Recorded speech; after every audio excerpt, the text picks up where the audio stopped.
केलं. नमस्कार, जय जवान जय किसान. मित्रांनो, आज मी माझ्या शेतामध्ये कपाशीला फवारणी करण्यासाठी आलेलो आहे बरं का. आता ही फवारणी झालेलीच आहे असं म्हटलं तर हरकत नाही.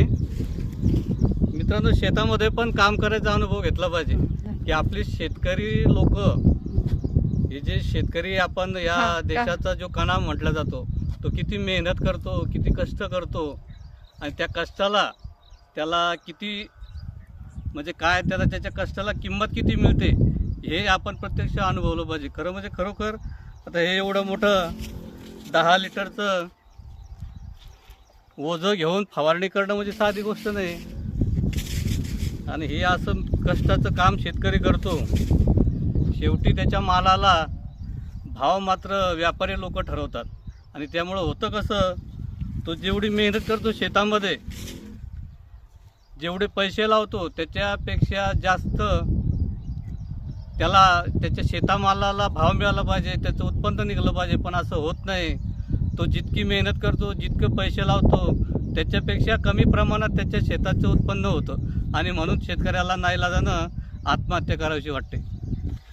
पण आजच्या या शासन पद्धतीमध्ये शेतकऱ्याकडं कोणीच लक्ष देत नाही. खरं पाहिलं तर आपला हा देश कृषीप्रधान देश आहे. या देशातली जवळपास 80% लोक हे शेती करतात आणि म्हणून हा कृषीप्रधान देश समजला जातो.